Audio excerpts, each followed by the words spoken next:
This video is going to cover the calibration of the pressure and force transducers of the 114 system. Regular calibrations are important in maintaining the accuracy of the data generated using these systems.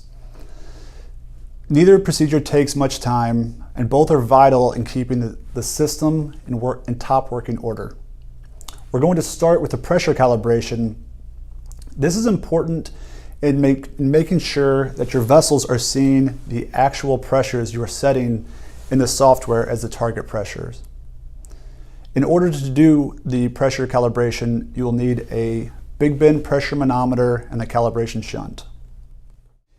In order to set up the system for the pressure calibration, you want to make sure that the interface is powered on and connected to the chamber, that you have air in all the lines, and the P2 bottle cap is securely in place.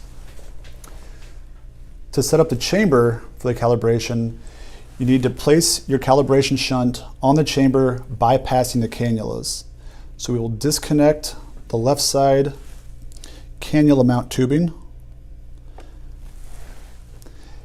and attach the calibration shunt, and then using your non-dissection forceps, place the calibration shunt on the right side, bypassing that cannula. We then need to connect our pressure manometer to the right side three-way valve, and make sure that your three-way valves are pointing in the correct direction to ensure that you don't have any pressure leak. On the right side, we have our open port closed. On the left side, we have the bottom port, which is open, also closed.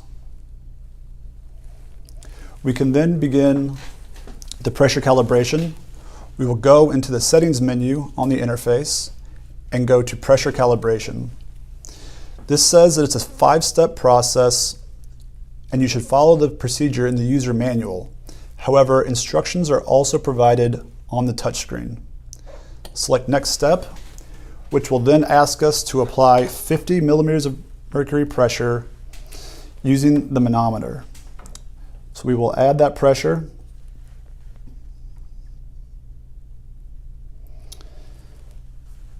And pressure should be holding. It is here, which is good. If you are losing pressure, that means you have a leak somewhere. It could mean that you have the three-way valve in the wrong direction, your bottle cap not tightened, or a leak in the tubing. But the pressure is holding at 50, and you can see the P1, P2, and P3 pressure readings have all increased. At each step, you want to make sure that the readings are increasing similarly. So these are all in the 36 to 3700, which is good. We can hit next step, and it will ask us to go to 125 millimeters of mercury. So we add that pressure. Again, pressure is holding. You can see our readings have all increased in the 42 to 4300 range, again, which is good. Hit next step. The final step is 200 millimeters of mercury. Be cautious not to go too high, as the transducers can blow once you bypass 250 millimeters of mercury. So we increase to 200.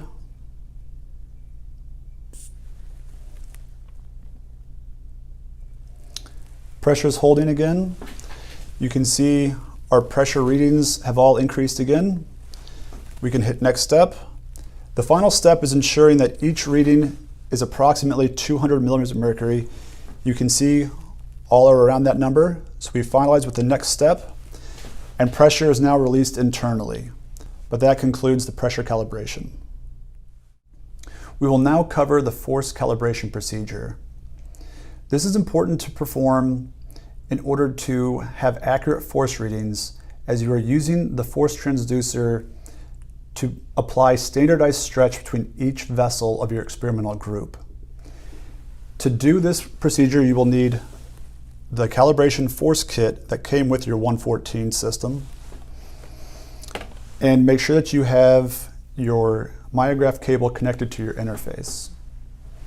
We will go into the settings menu and go into the force calibration.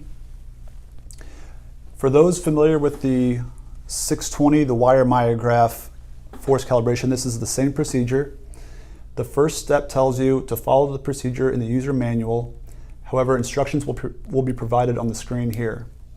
Hit next step, which tells you to place the calibration bridge and T-balance on the chamber.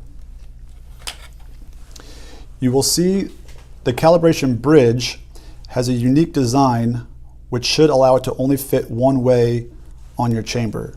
This cutout on the side will go over the force transducer itself.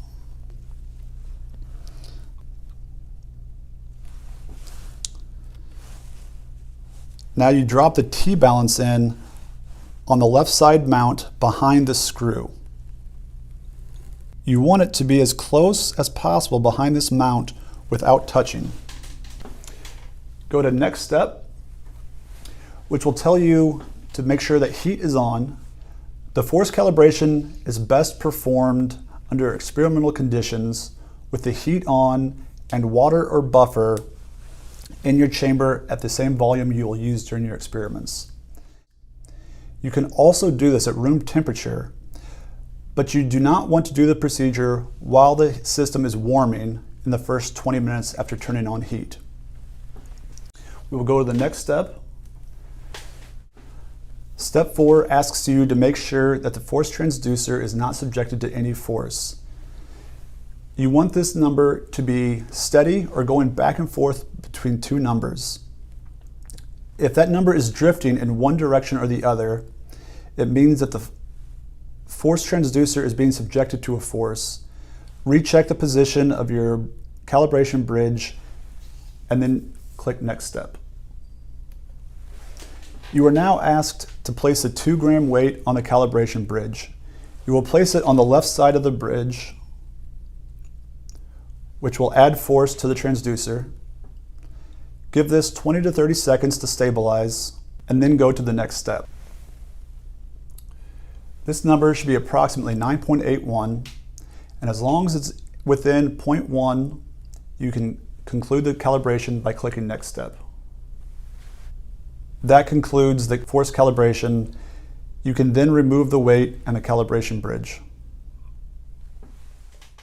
For more information, please refer to the 114 user manual found on the DMT website or additional resource videos.